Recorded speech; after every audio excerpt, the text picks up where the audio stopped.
In 2003, off the rugged Pacific coast near San Diego, solo sailor Marcus Lee slipped beyond the horizon. Endless searches and unanswered waves yielded nothing but a vast, empty expanse.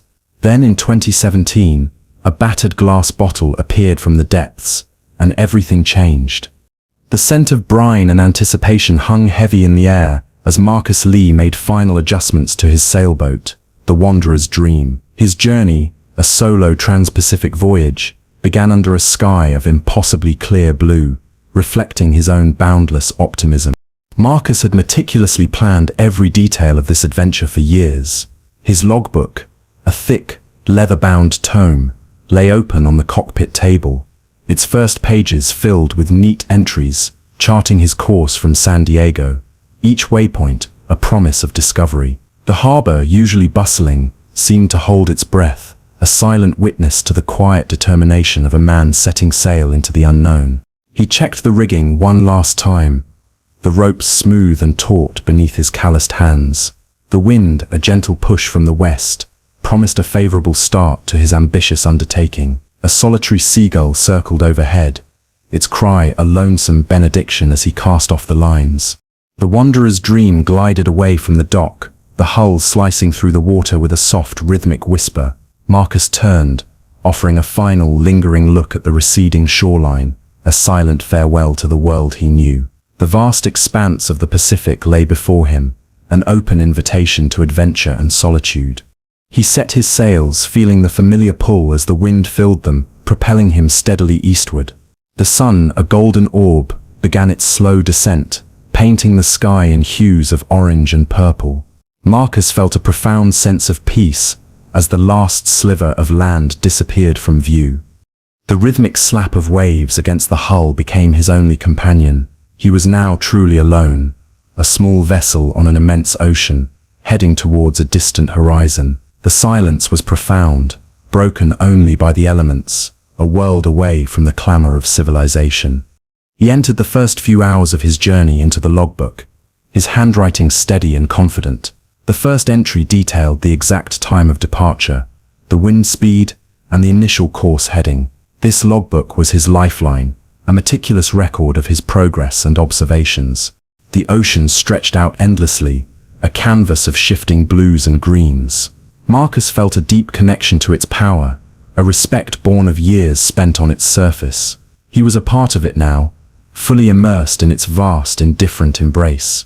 He made a quick check of his navigation equipment, ensuring everything was functioning perfectly. His preparations had been exhaustive, leaving no room for error or oversight. This voyage was the culmination of a lifelong dream, a challenge he had long sought to conquer. As night fell, the stars emerged, a brilliant tapestry across the ink-black sky. Marcus steered by their ancient light, a timeless navigator under a timeless cosmos. The silence of the open ocean deepened, a profound quiet that settled into his very bones. His first meal at sea was simple but satisfying, a hot cup of coffee and a sandwich. He ate slowly, savoring the moment, the solitude a welcome companion. This was the life he had chosen, the freedom he had craved. He thought of the many months of planning, the countless hours spent preparing his vessel and himself. Every knot, every piece of equipment, every navigational chart had been scrutinized. He had left nothing to chance. The Wanderer's Dream continued its steady eastward progress, a small beacon of light against the vast, dark ocean. Marcus was a speck in the immensity, yet he felt a profound sense of purpose. He was on his way, and nothing could stop him. He pulled out his sextant, taking a reading of the stars to confirm his position. The precision of the ancient instrument always gave him a sense of calm. Even with modern electronics, he trusted the old ways. The wind remained constant, a steady push that filled his sails with unwavering power. The rhythm of the sea, the gentle sway of the boat, lulled him into a peaceful state of mind. He was truly at home on the water.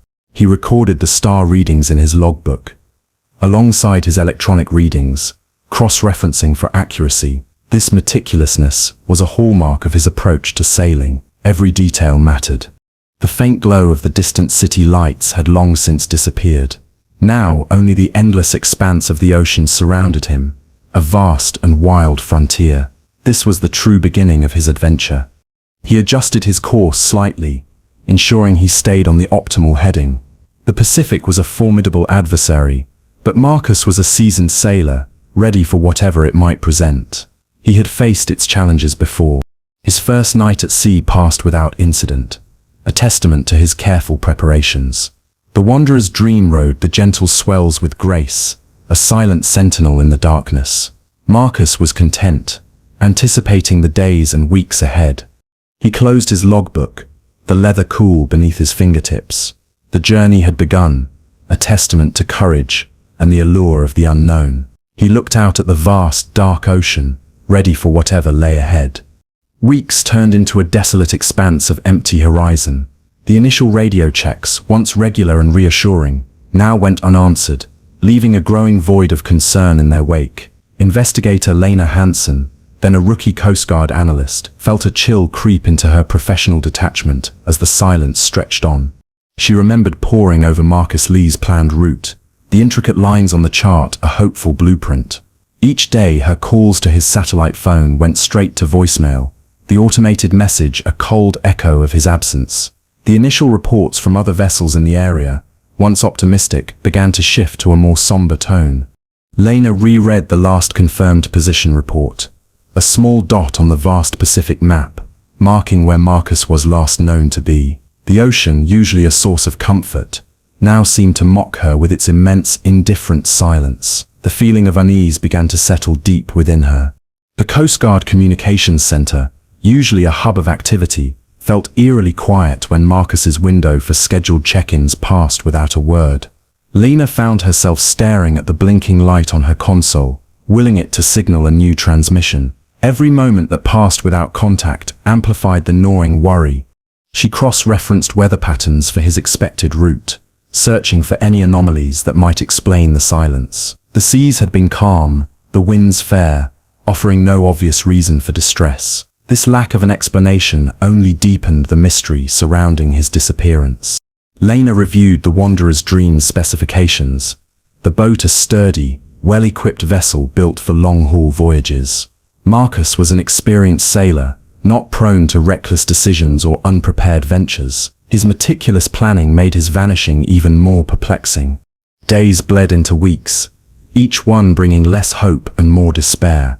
The official policy shifted from awaiting contact to investigating potential distress. Lena felt the weight of that transition, a silent admission of growing concern within the Coast Guard.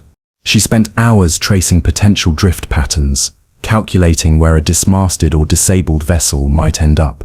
The sheer scale of the Pacific made these calculations feel like futile gestures against an impossible expanse. The ocean's vastness was both breathtaking and terrifying. Lena clung to the detailed logbook Marcus had filed with the Coast Guard before his departure, its yellowed pages filled with his neat, confident handwriting. The entries detailed every piece of equipment, every emergency protocol, every contingency plan. This document became her anchor in a sea of unknowns. The Coast Guard initiated preliminary aerial surveys, their search planes cutting wide swaths across the blue. Lena tracked their progress on her monitor, watching the tiny aircraft icons move, hoping for any glimmer of a breakthrough. Each unsuccessful sweep was a fresh blow. Reports from passing commercial vessels were solicited, their crews asked to keep a vigilant eye out for any sign of the Wanderer's Dream. The vastness of the search area, however, made the chances of a chance sighting incredibly remote. Lena felt the helplessness of it all. Lena often found herself staring at a large wall map in the operations room, tracing Marcus's intended path with her finger. The line, once a symbol of adventure, now represented a haunting question mark. The ocean held its secrets tightly. The silence from Marcus's satellite phone became an oppressive presence. No distress beacon, no emergency signal, just an impenetrable quiet. This lack of any communication was more unsettling than a direct call for help. She meticulously documented every step of the Coast Guard's response, every search parameter, every communication attempt. This methodical approach was her way of grappling with the overwhelming uncertainty. It was a struggle against an invisible adversary. The initial urgency of the search gradually faded into a persistent, low-level anxiety within the Coast Guard. Resources were finite, and the Pacific was vast. Lena felt the shift in focus, a slow but inevitable resignation. Lena took to working late into the night, long after her shifts officially ended, driven by a personal sense of responsibility. Marcus's detailed logbook sat open on her desk, its pages a silent plea for answers. She felt a connection to the lost sailor through his careful planning. She contacted maritime experts, seeking advice on unusual currents or unpredictable weather phenomena that might have affected Marcus. Each conversation yielded theories, but no concrete explanations. The mystery deepened with every inquiry. The reports of empty ocean continued to pour in from search teams. No debris field, no life raft, no sign of the wanderer's dream. It was as if the ocean had simply swallowed him whole, leaving no trace. Lena found herself imagining the wanderer's dream adrift, a ghost ship on an endless sea. This mental image fueled her determination. Even as hope waned around her, she refused to give up on him. She meticulously reviewed the satellite imagery, searching for any unusual patterns or anomalies in the water. The high-resolution images revealed nothing but the vast, unchanging blue. The ocean yielded no clues. The phrase "lost at sea" took on a profound and terrible meaning.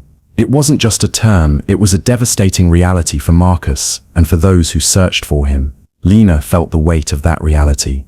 She maintained a quiet hope, a flicker in the vast darkness of the unknown. Marcus Lee's meticulous preparation and his experience were constants she clung to. He wasn't a novice. He knew the sea. The silence continued, a deafening testament to the ocean's power. Lena felt a growing frustration with the lack of tangible evidence, the elusive nature of the truth. The sea guarded its secrets well. The Coast Guard dispatched search planes and vessels with an escalating sense of urgency. Their efforts now a desperate attempt to cover the expanding search grid. Lena tracked each new deployment from the operations center, the red lines on her monitor charting increasingly frantic efforts. Despite the intensified search, only isolated pieces of marine debris and drifting flotsam appeared, offering no conclusive evidence. The initial aerial surveys, once methodical, became more erratic, pilots straining their eyes against the relentless glare of the sun on the water. Lena listened to their radio transmissions, their voices laced with exhaustion and frustration. The vastness of the Pacific mocked their increasingly desperate search. Surface vessels from Coast Guard cutters to volunteer yachts joined the effort, their crews meticulously scanning the waves. Lena coordinated their movements, directing them to areas of interest based on drift models and historical data. Each report of negative contact was a fresh stab of disappointment. Debris, disconnected from any clear origin, was occasionally sighted, a tangled fishing net, a discarded buoy, a weathered piece of timber. Each item was investigated, hopes rising and then plummeting as they were identified as unrelated to the wanderer's dream. Lena felt the emotional whiplash with every false lead. Lena reanalyzed every piece of information, searching for any overlooked detail that might provide a breakthrough. She reviewed the wanderer's dream's construction schematics, pondering how a vessel of its design could vanish so completely. The sheer lack of a wreckage site was baffling. The search teams extended their grids further and further, stretching the limits of their fuel and endurance. Lena authorized these expanded searches, knowing the odds diminished with every passing hour. The ocean remained a vast, indifferent blank slate. She interviewed other solo sailors who had completed similar trans-Pacific voyages, asking about unforeseen challenges or potential hazards. Their insights provided valuable context but no definitive answers to Marcus's disappearance. The mystery remained stubbornly intact. Reports of unusual currents or unseasonal weather patterns in the search area were meticulously investigated. Lena cross-referenced historical meteorological data, searching for any anomaly that might have contributed to a sudden catastrophic event. Nothing emerged to explain the complete absence of a vessel. The Coast Guard's resources, while extensive, were not limitless, and the prolonged search began to strain them. Lena felt the unspoken pressure to find something, anything, that could either explain Marcus's disappearance or bring closure. The silence was becoming unbearable. Lena focused on the last known satellite phone ping, a fleeting signal that offered the only concrete point of reference. She re-examined the metadata, hoping to extract any hidden details about its origin or trajectory. The data was sparse and unyielding. The media coverage, once widespread, began to wane as the days turned into weeks without resolution. Lena understood the shift but felt a surge of frustration. Marcus was still out there, or his fate was still unknown. The world moved on, but her investigation remained. She consulted with oceanographers, discussing the complex interplay of currents and winds that could influence debris fields. Their models, while sophisticated, offered a wide range of possibilities, none of them precise enough to narrow the search significantly. The ocean's movements were too unpredictable. The frustration among the search crews was palpable, relayed in their weary voices over the radio. Lena listened empathetically, knowing their exhaustion mirrored her own. They were fighting against an invisible enemy. The possibility of piracy was briefly considered, though highly unlikely in that specific oceanic region. Lena investigated historical incidents, searching for any patterns that might align with Marcus's vanishing. The theory was quickly dismissed as implausible. Lena kept Marcus's logbook open on her desk, a constant reminder of his meticulous nature and his passion for the sea. She traced his planned route with her finger, willing it to reveal a hidden clue. The yellowed pages held a silent history. The lack of an activated emergency beacon was a persistent puzzle. Marcus had multiple redundant systems, all designed to automatically activate upon distress. Their silence was profoundly unsettling. Lena reviewed the Wanderer's Dream's last maintenance records, ensuring all safety equipment was up to date and functional. Every piece of equipment had been certified, every safety measure in place. This made the mystery even more impenetrable. The term cold case began to circulate quietly within the Coast Guard, a dreaded designation. Lena fought against it, refusing to let Marcus's disappearance become just another file. She believed there were still answers to be found. She considered the psychological impact of solo sailing, the extreme isolation, but Marcus was an experienced solo sailor. He was well versed in the mental fortitude required for such long voyages. His disappearance wasn't attributable to personal fragility. Lena focused on the potential for a rogue wave or a sudden localized storm, phenomena that could overwhelm even a sturdy vessel without leaving extensive debris. But even these events usually left some trace. The ocean remained a blank canvas. The reports of drifting flotsam continued to arrive, small, insignificant pieces that offered no direct link to Marcus. Each one was a reminder of the vastness of the ocean and the difficulty of finding a needle in a haystack. The search felt increasingly futile. Lena felt the weight of responsibility, a silent burden for the family and friends of Marcus Lee. They looked to the Coast Guard for answers, and she felt the urgency of their silent pleas. Closure was a distant dream. The search gradually diminished in intensity, a slow concession to the overwhelming odds and the passage of time. Lena watched as the last active search vessels returned to port, their crews dejected. The ocean had won this round. The final report was compiled, a thick dossier filled with maps, timelines, and investigative notes, all leading to the same frustrating conclusion: missing, presumed lost at sea. Lena signed off on it with a heavy heart. 14 years later, in 2017, a battered glass bottle, encrusted with barnacles and scoured by untold miles, washed ashore on a remote, uninhabited stretch of beach in the Federated States of Micronesia. A lone marine biologist, conducting routine ecological surveys, stumbled upon it, its mundane appearance belying the profound secret it held. The first major plot twist had finally arrived, a whisper from the deep. The glass was thick and distorted, the contents barely visible through the clouded surface. The biologist, intrigued by its age and the unlikely location, carefully picked it up, feeling the smooth, cold weight of it in her hand. The bottle felt ancient, a relic from another time. She noticed a tightly rolled piece of parchment inside, yellowed with age and exposure. A faint tremor of excitement ran through her. Such discoveries were rare and always held a story. The thought that it might be a message was exhilarating. The cork, swollen and brittle, resisted her initial attempts to remove it. She had to use a small tool to carefully pry it free, fearing she might damage the fragile contents. The anticipation was palpable as the cork finally yielded. A faint earthy scent, like old paper and salt, escaped the bottle as the cork was removed. She gently extracted the rolled parchment, her fingers brushing against its dry, almost powdery surface. The paper was delicate, demanding extreme care. As she unrolled it, a familiar, distinctive handwriting became faintly visible through the age and water damage. It was Marcus Lee's handwriting, unmistakable from the logbook Lena had studied for so long. The sight sent a jolt of recognition and disbelief through her. The message was brief, scribbled in what appeared to be haste, some words smudged beyond recognition by the salt water. Yet, even in its deteriorated state, the distinct loops and angles of Marcus's script were evident. It was undeniably his hand. The biologist, aware of the potential significance, immediately contacted local authorities, who in turn alerted international maritime organizations. The news eventually reached the Coast Guard, and specifically, Lena Hansen, now a seasoned investigator. The call came late at night, pulling her from a restless sleep.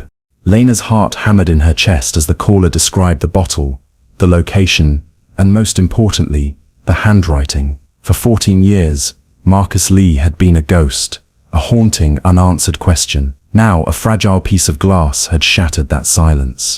She felt a surge of adrenaline, mixed with a profound sense of disbelief. Could it truly be him? After so long, after so much silence, could a simple bottle hold the key? The hope she had long suppressed flared to life.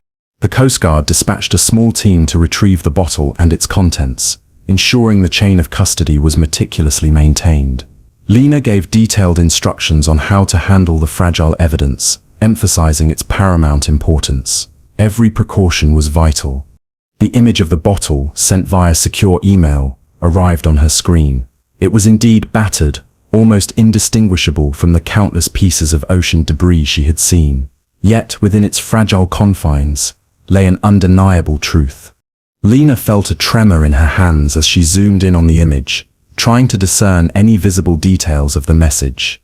The resolution was poor, but the sheer fact of its existence was overwhelming. It was a miracle from the deep. The years of unanswered questions, of silent seas and futile searches, rushed back to her. She had carried the weight of Marcus Lee's disappearance for so long, a burden of unresolved grief and professional frustration. This bottle was a beacon.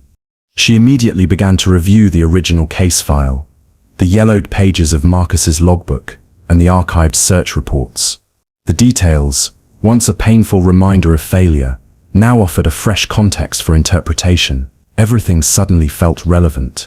The location of the discovery, Micronesia, was far off Marcus's intended trans-Pacific route. This suggested a significant deviation, either intentional or forced. The unexpected location was the first riddle the bottle presented. Lena knew this was no ordinary piece of flotsam. This was a message, a desperate plea, or perhaps a final testament. The ocean, which had so long concealed its secrets, was finally beginning to yield one. She informed her superiors, her voice uncharacteristically urgent, of the bottle's discovery and its potential implications. The news was met with cautious optimism, tinged with the professional skepticism born of years of false leads. They had to be sure. The wait for the bottle's arrival at the Coast Guard lab felt interminable. Every minute stretched into an hour, as Lena anticipated its physical presence. This was the first tangible evidence in 14 years. She pictured Marcus, adrift, meticulously writing this note, sealing it in the bottle, and casting it into the vast, uncaring ocean. The image was haunting, a testament to his desperation and his enduring hope. He had refused to give up. The weight of the cold case, which had settled like a shroud, began to lift. A flicker of warmth, like a long-dormant ember, ignited within her. There was finally a tangible lead, a new path to follow. The bottle's discovery was not just a scientific finding. It was a profound personal moment for Lena. It validated her lingering belief that something more had happened, that Marcus's disappearance was not a simple act of nature. The ocean had finally spoken. She began to theorize about the circumstances surrounding the message's creation. Was he in distress? Was he alone? The questions mounted, each one demanding an answer. The bottle was a Pandora's box. Lena felt a renewed sense of purpose, a laser-like focus she hadn't experienced since those first frantic weeks of the search. The silence had been broken. The investigation was alive again. The truth was out there, finally within reach. The forensic lab, usually a sterile environment, hummed with a quiet intensity as Lena leaned over the carefully preserved parchment. Her breath held. The note, now under a magnified lens and specialized lighting, revealed its cryptic secrets, a series of coded coordinates and fragmented timestamps, barely legible through the pervasive water damage and faded ink. Every tremor of her hand as she worked to transcribe them was a testament to the profound significance of this discovery. The paper, almost translucent with age and moisture, crackled faintly as the technician gently manipulated it. Lena peered closer, her eyes straining to distinguish individual characters from the blurred smudges. This was painstaking work, demanding immense patience and precision. Marcus's handwriting, while recognizable, was more erratic than in his logbook, suggesting he wrote it under duress or in extreme conditions. The pen strokes were uneven, some letters thicker than others, hinting at a desperate urgency. This confirmed her initial suspicions. Lena meticulously transcribed each visible digit and letter, cross-referencing them with known maritime codes and navigational markers. The coordinates were particularly challenging, a jumble of numbers and symbols that required careful decryption. This was like solving a complex puzzle. She noticed a faint indent where the pen had pressed deeply, even where the ink had faded, indicating emphasis or stress during the writing process. These subtle details spoke volumes about Marcus's state of mind. He was clearly in distress. The timestamps were equally fragmented, some missing entire digits, others just a blurry smear. Lena knew that pinpointing the exact time of the message's creation would be crucial for understanding the sequence of events. The chronology was vital. She consulted with a cryptographer, a specialist in deciphering damaged or coded messages. Together, they worked through the more obscure sections of the note, testing various hypotheses for the missing information. It was a collaborative effort to unlock the truth. The first breakthrough came when they identified a consistent pattern in the seemingly random sequence of numbers. It was a subtle shift cipher, a technique Marcus, as an amateur radio enthusiast, might have used for personal notes. This revealed his deliberate attempt at security. Lena felt a surge of exhilaration as the first set of coherent coordinates emerged from the jumble. They represented a precise location, a latitude and longitude far removed from Marcus's intended path. The deviation was significant. The timestamps, though incomplete, began to yield a general time frame, placing the message's writing several weeks after Marcus's initial disappearance. This suggested he had survived for some time after the presumed incident. He had endured. She compared the decoded coordinates to known shipping lanes and oceanic charts. The location was remote, far from any established routes, suggesting a deliberate attempt to avoid detection or a forced diversion. The isolation was striking. The cryptographer pointed out a faint, almost invisible watermark on the paper, a detail that could help confirm the paper's origin and potentially narrow down Marcus's last known supplies. Every detail was being scrutinized. Lena felt a chilling realization as the pieces began to fit together. The remote coordinates, the later timestamp, the distressed handwriting. This wasn't a message from a lost sailor. It was a testament to a survivor. He had fought. She ordered a comprehensive analysis of the paper and ink used, hoping to glean more information about the note's environmental exposure. The more data they had, the clearer the picture would become. Science was revealing the story. The note also contained a few cryptic words, seemingly out of context, that Lena suspected were veiled references to individuals or events. These words were the most challenging to interpret, requiring intuition as much as logic. The emotional weight of the words was heavy. She cross-referenced these words with Marcus's personal effects, his previous correspondence, and his social media presence. She searched for any connections, however tenuous, that might shed light on their meaning. Nothing was overlooked. The decoded coordinates now firmly placed the message's origin in the vast, almost uncharted waters north of Micronesia. This was a significant departure from any typical distress area. The location itself was a clue. Lena felt a profound sense of urgency Marcus had endured for weeks, possibly months, after his disappearance. What had happened to him during that time? The bottle held only a sliver of the story. She recognized a pattern in the timestamps that suggested the note had been written in segments, possibly over several days. This indicated Marcus's weakened state, or the challenging conditions he faced. He was struggling. The analysis of the ink confirmed it was a common waterproof pen, consistent with what a sailor would carry. This detail, though small, added to the authenticity of the message. Every detail reinforced the truth. Lena began to construct a timeline of Marcus's potential journey, incorporating the new information from the bottle. The picture emerging was one of struggle and unforeseen circumstances. His planned route was a distant memory. The faint watermark was identified as belonging to a specific brand of nautical chart paper, a brand Marcus was known to use. This confirmed his direct connection to the note. The evidence was accumulating. She felt a surge of resolve. The bottle was not just a message from the past. It was a cry for justice in the present. Marcus had left this message for a reason, and Lena was determined to uncover it. The final decrypted coordinates provided a precise point on the map, a single, isolated spot in the middle of a vast ocean. This was the target, the next step in their desperate search. The journey was just beginning. Lena carefully reread the entire note, now able to understand its full, chilling meaning. It was a testament to Marcus's courage, his resourcefulness, and his desperate need to be found. The message resonated deeply. She looked at the small glass bottle, now empty but filled with so much revelation. It had traveled across an ocean, defying impossible odds, to deliver its urgent truth. The ocean had finally given up its secret.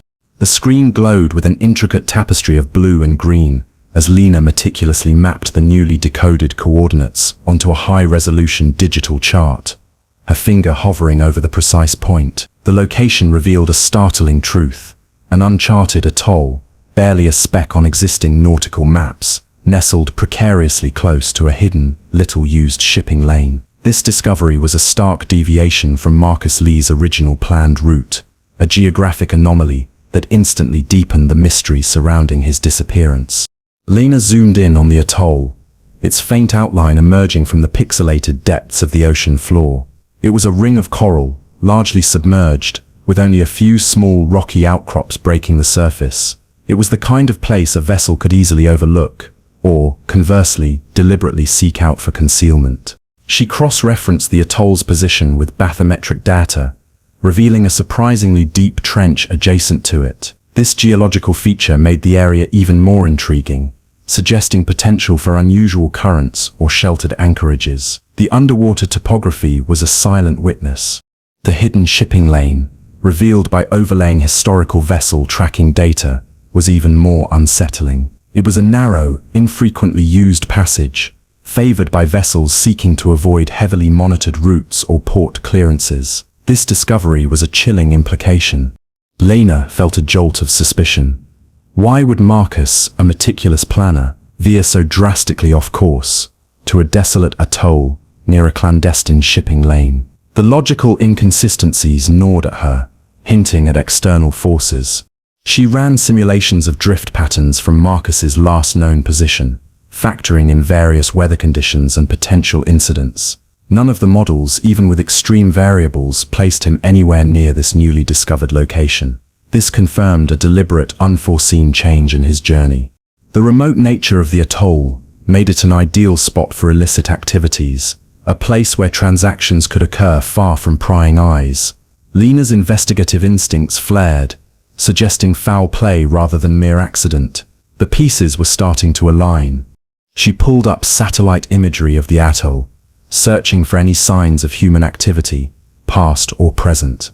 The images, while not perfectly clear, showed no permanent structures or obvious signs of recent habitation. The atoll remained largely undisturbed. Lena consulted with maritime intelligence analysts, sharing her findings about the hidden shipping lane. They confirmed its occasional use by vessels involved in undocumented cargo transfers. This information sent a shiver down her spine. The juxtaposition of Marcus's meticulous planning and this remote, suspicious location was a glaring contradiction. It was as if his journey had been violently derailed. His control wrested from him. The atoll felt like a prison. She began to search for any historical records of incidents or distress calls originating from the vicinity of the atoll or the hidden shipping lane. The records were sparse, a testament to the area's isolation. The silence was unsettling. Lena considered the possibility of a medical emergency forcing Marcus off course. But the message in the bottle suggested a more complex scenario than a simple illness. The coded coordinates implied a deliberate act, not an accident. The note hinted at something deeper. She mapped out the range of communication for Marcus's satellite phone and emergency beacon. The atoll was well within that range, yet no distress signal had ever been received. This silence was profoundly troubling. The hidden shipping lane suddenly became a critical piece of the puzzle. Who used it? And more importantly, why? Lena felt the walls of the mystery beginning to close in, revealing a darker undercurrent. She searched for any vessel traffic in the vicinity of the atoll. Around the time Marcus disappeared, using historical AIS, automatic identification system data. The data for this remote area was limited, but she found a few anomalous pings. These pings were faint but significant. Lena speculated on the nature of the cargo that would necessitate using such a covert route. Drugs, weapons, or human trafficking came to mind, each more disturbing than the last. The potential implications were grim. The atoll, once an unnoted geographical feature, now became a focal point of intense scrutiny. It held the key to Marcus's fate, a silent witness to whatever had transpired. It was no longer just a dot on a map. She considered the ocean currents around the atoll, verifying that a message in a bottle cast from that location could realistically reach Micronesia. The drift models confirmed the trajectory. The bottle's journey was plausible. Lena felt a sense of vindication. Her gut feeling, her refusal to simply close the case, was proving correct. Marcus Lee's disappearance was not a simple accident of the sea. There was a story here. She overlaid the atoll's location with the projected range of search and rescue operations from 2003. It fell just outside the most concentrated search areas, explaining why it had remained undiscovered. It was a blind spot. The digital map became a living document, a testament to her persistent investigation. Every pixel, every line, every coordinate told a piece of the unfolding narrative. The truth was taking shape. Lena felt a chilling realization. If the atoll was indeed connected to a hidden shipping lane, Marcus might have stumbled upon something he wasn't meant to see. His fate could be tied to illegal activity. She envisioned Marcus's final moments, struggling to write the note, knowing the dangers he faced. The image solidified her resolve. She had to find out what happened. The hidden shipping lane was a crucial detail, suggesting a deliberate network of clandestine operations. Marcus was likely an unintended victim, caught in a web of illicit activity. This was more than a simple accident. Lena meticulously documented every piece of data, every coordinate, every anomaly. The digital cartography was not just mapping a location, it was mapping a crime. The picture was becoming disturbingly clear. She knew the next step was to go beyond the digital realm and seek physical evidence. The atoll held the answers, waiting to be discovered. The ocean, finally, was giving up its secrets. The desolate coordinates, painstakingly derived from Marcus Lee's cryptic note, guided the Coast Guard research vessel through churning swells to the uncharted atoll, its rocky outcrops barely piercing the vast expanse of the Pacific. Lena Hansen, now on board, watched the sonar screen with bated breath, her gaze fixed on the evolving depths as the vessel's sophisticated equipment began to scan the ocean floor. The first major revelation came quickly. Distinct debris fields emerged from the murky digital display, followed by the undeniable, chilling outline of a large suspected hull fragment, lying far off Marcus's original course. The sonar pulses, emitted in a rhythmic thrum, bounced off the ocean floor, painting a detailed picture of the submerged landscape. Lena pointed to a series of smaller scattered echoes, forming a distinct pattern on the screen. "Those are consistent with dispersed wreckage," she murmured, her voice tight with a mix of dread and anticipation. The ship's crew deployed a remotely operated vehicle, ROVOB, a robotic eye descending into the crushing darkness of the depths. Lena watched the live feed on a large monitor, the ROVOB's powerful lights cutting through the inky blackness, revealing a world unseen. The initial images were blurry, but the promise of tangible evidence was electrifying. The ROV slowly navigated through the first debris field, its camera capturing fragments of wood, twisted metal, and what appeared to be personal effects, all scattered across the seabed. Lena's stomach clenched as she recognized a small weathered piece of canvas, a familiar shade of blue. It was from the Wanderer's Dream's sail. The hull fragment appeared next, a massive, distorted shape looming out of the darkness. It was undeniably part of a larger vessel, not Marcus's sailboat, which was significantly smaller. This was a critical distinction, adding a layer of complexity to the unfolding mystery. Lena directed the ROV to approach the hull fragment, instructing the pilot to get as close as possible without disturbing the sight. The immense size of the fragment suggested a collision, an impact with a vessel far larger than the Wanderer's Dream. The implications were chilling. The ROV's manipulator arm, equipped with a precision grabber, carefully collected several pieces of debris, including a distinctive piece of painted metal. Lena suspected it was from the larger vessel, a silent witness to a violent encounter. The evidence was mounting. Forensic specialists on board immediately began analyzing the collected fragments. Preliminary tests on the metal indicated marine-grade steel, commonly used in commercial shipping vessels. This solidified Lena's theory of a collision with a cargo ship. The ROV then discovered a deeper, more concentrated debris field closer to the atoll's submerged edge.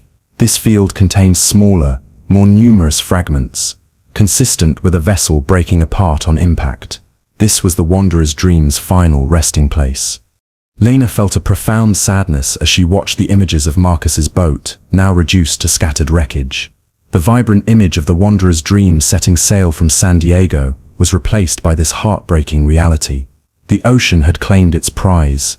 Among the wreckage, the ROV's camera caught a glimpse of what appeared to be a section of Marcus's logbook, waterlogged, but still intact. Lena instructed the crew to prioritize its careful retrieval. That book was a direct link to his last moments. The recovered logbook, though soaked and fragile, held more entries, their ink smudged but legible.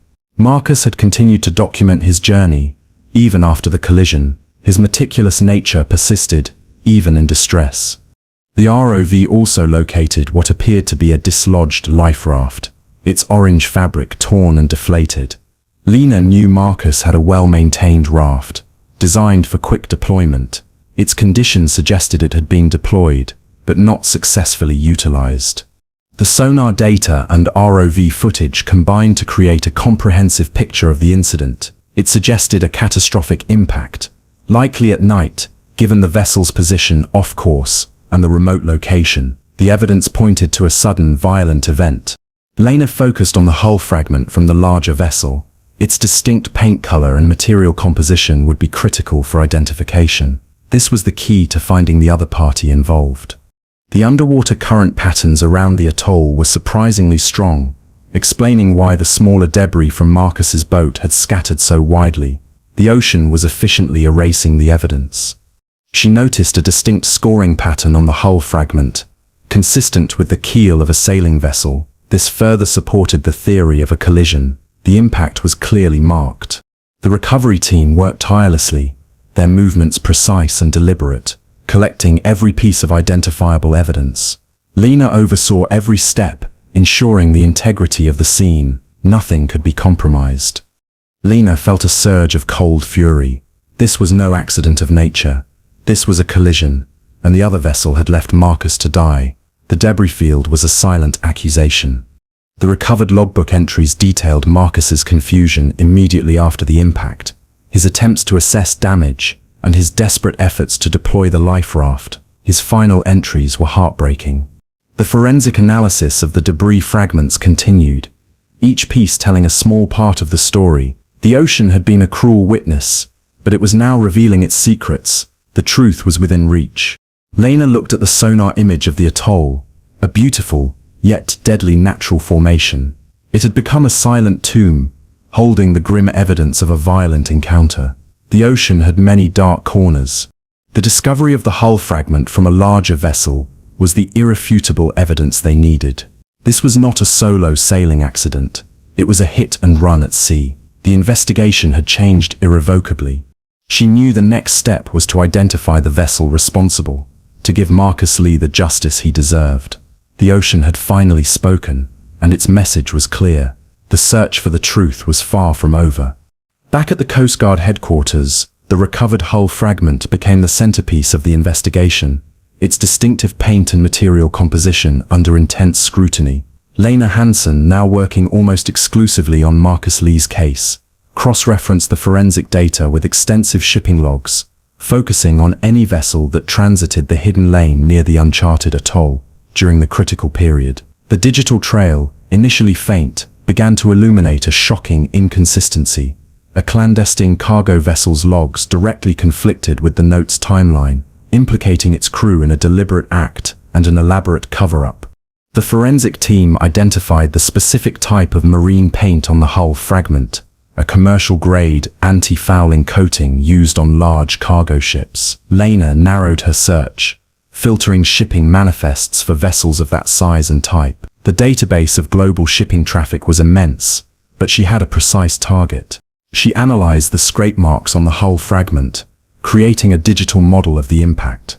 The pattern was consistent with the keel of a sailing vessel, making contact with a larger, moving object.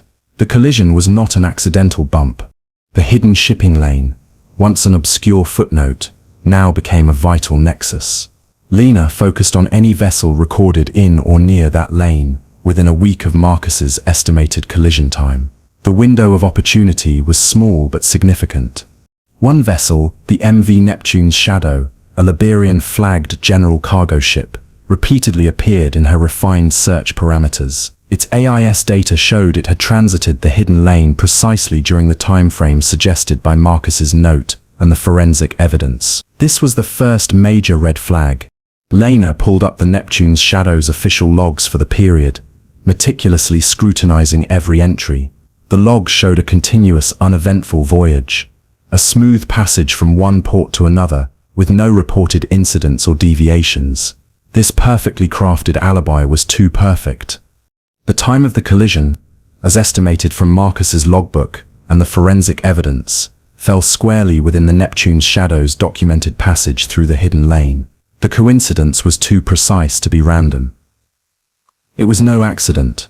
Lena noticed a subtle discrepancy in the Neptune's Shadow's reported speed and its actual transit time through a specific section of the hidden lane. It was slightly slower than its reported average, hinting at an unexplained stop or a reduced pace. This was a crack in their story. She dug deeper into the Neptune's Shadow's ownership and operational history. The vessel was owned by a shell corporation with a murky corporate structure, a common tactic for ships involved in illicit activities. The opacity was alarming. The Neptune's Shadow had a history of making unscheduled stops and diverting from official routes in other parts of the world, often in areas known for illegal transshipments. This pattern of behavior further cemented Lena's suspicions. This wasn't their first clandestine operation. Lena contacted international maritime authorities, sharing her findings and requesting a more thorough investigation into the Neptune's Shadow. Her persistence was met with initial skepticism. Given the vessel's clean official record, she had to build an undeniable case. She meticulously cross-referenced the Neptune's Shadow's recorded cargo manifests with its actual displacement, looking for any inconsistencies. There was a slight but statistically significant difference, suggesting undeclared cargo or an offloading. The numbers didn't add up. The vessel's crew manifest showed a high turnover rate and a lack of consistent crew members, another common characteristic of ships involved in illicit trade. This transient crew was harder to track and interview. The revolving door of personnel was suspicious.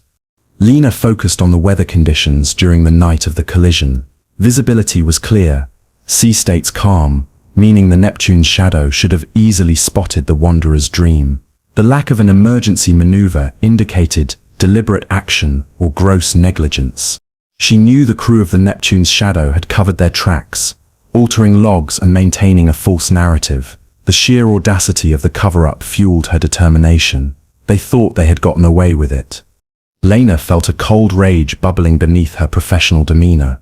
Marcus Lee had not simply vanished. He had been struck down and abandoned. The injustice of it was palpable.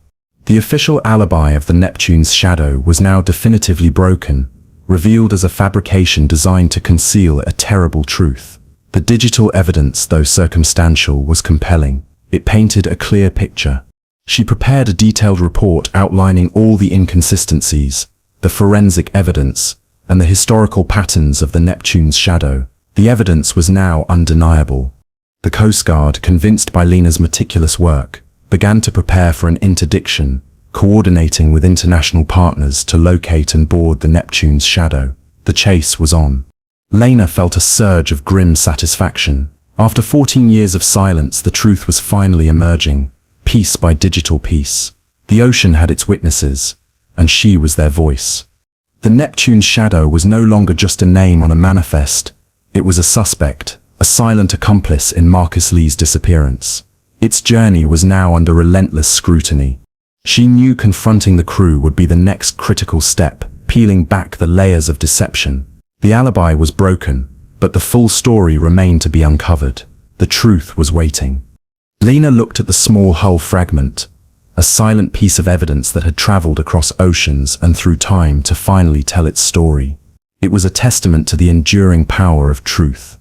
The night was a thick, oppressive blanket of tropical humidity, broken only by the distant thrum of the Coast Guard cutter's engines as it stealthily approached the MV Neptune's shadow under the cloak of darkness. Lena Hansen stood on the bridge, the rhythmic ping of the radar mirroring the furious beat of her own heart, as the two vessels closed in on a prearranged rendezvous point, far off any official shipping lanes. The air crackled with a palpable tension, signaling the imminent revelation of the second major plot twist, a midnight confrontation with the Neptune's shadow's first mate, who under relentless questioning would finally confirm foul play and an elaborate cover-up. The Neptune's shadow, a massive silhouette against the faint starlight, appeared oblivious to the approaching vessel. Lena watched through binoculars as the cutter positioned itself to board, its boarding party ready to deploy. The precision of the maneuver was breathtaking. A small, agile RHEB, rigid hull inflatable boat launched from the cutter, slicing silently through the dark waters towards the cargo ship. Lena felt a surge of adrenaline.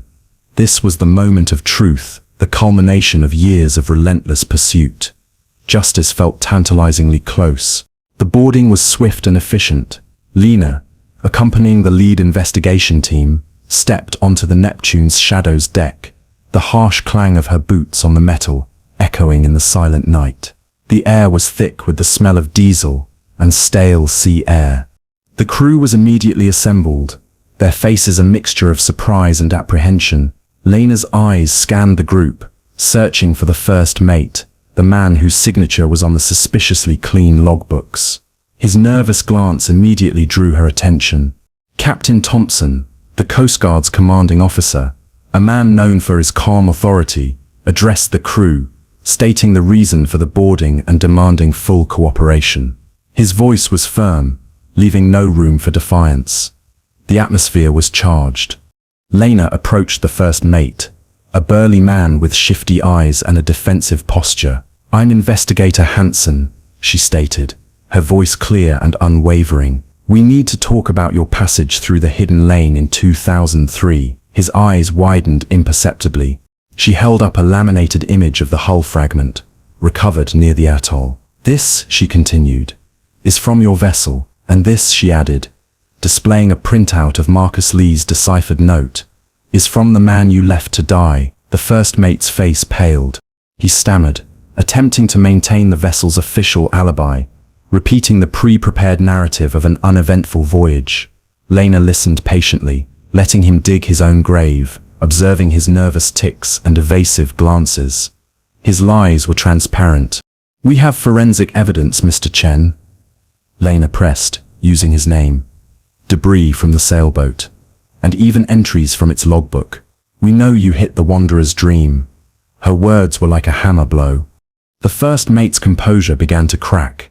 His eyes darted nervously between Lena and the captain. The weight of the 14-year-old secret buried deep was finally breaking through the surface. The pressure was immense. He started to confess, slowly at first, then in a torrent of nervous words, his voice barely a whisper. He described the impact, the sudden jolt in the dead of night, the horrifying realization of what they had done. His words painted a grim picture. He admitted to the captain's immediate decision to bury the incident, to alter the logs, and to speed away from the scene. They had feared legal repercussions, the loss of their cargo, and their careers. Self-preservation had overridden morality. Lena's mind reeled as she absorbed the chilling details. The Neptune's shadow had been carrying a large, undeclared cargo of illegal timber, explaining their use of the hidden lane and their desperate need to avoid detection. The motive was clear.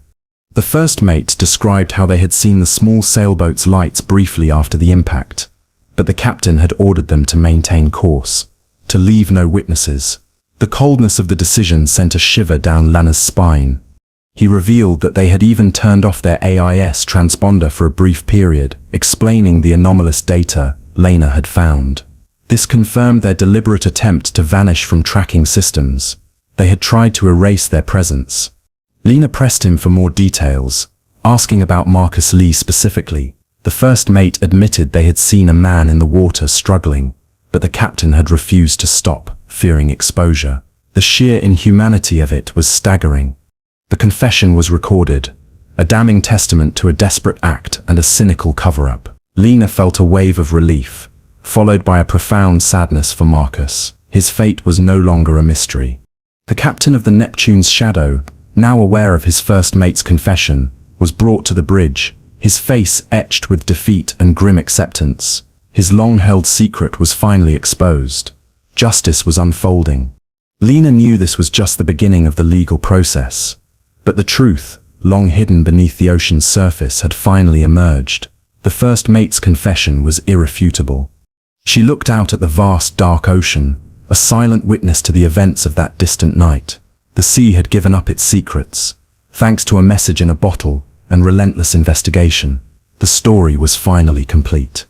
The Neptune's shadow was impounded, its illicit cargo discovered, and its crew detained. Lena felt a sense of grim satisfaction. The wheel of justice, though slow, had finally turned. Marcus Lee would have his day.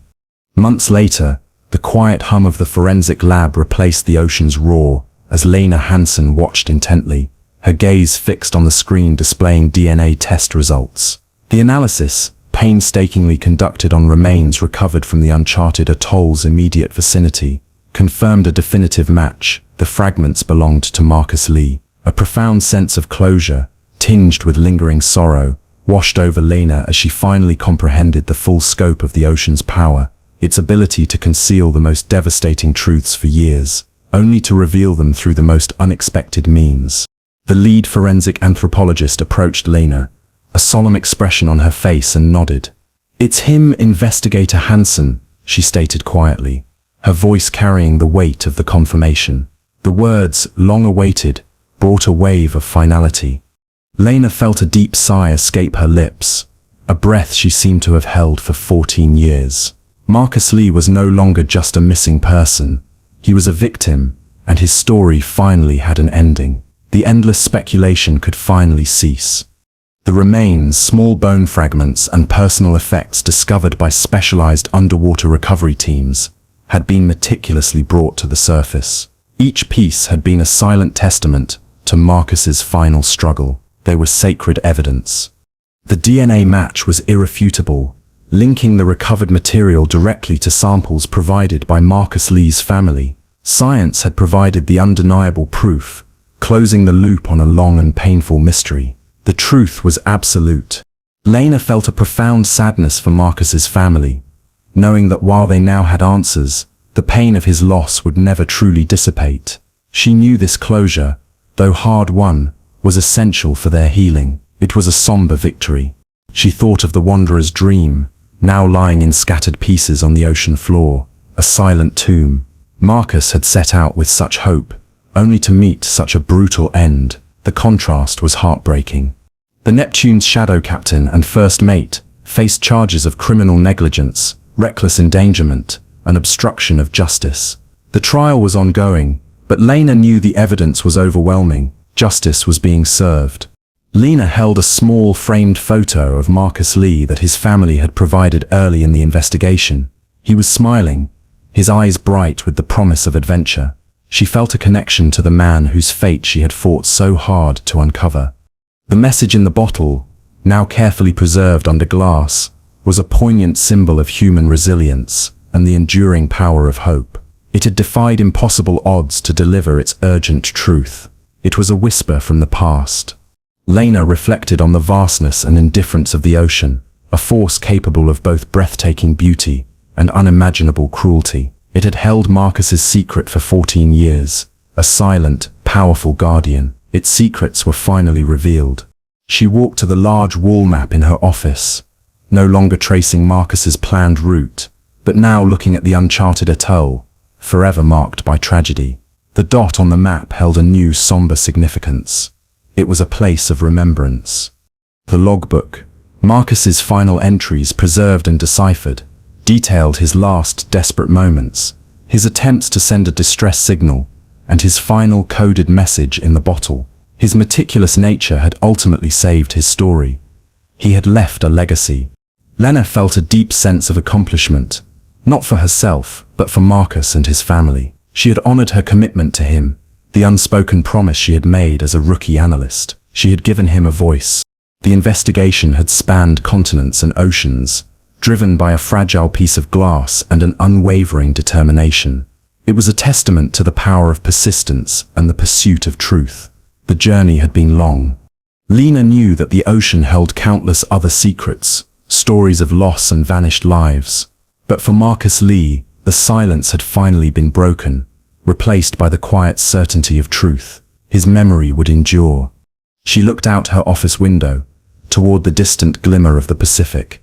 The ocean continued its eternal dance, seemingly unbothered by the dramas played out on its surface. But now, she understood its depths better than ever before. The closure on the horizon was not a joyous celebration, but a solemn acknowledgement. It was the end of a long, arduous journey, and the beginning of a different kind of peace. Marcus Lee's story was finally complete.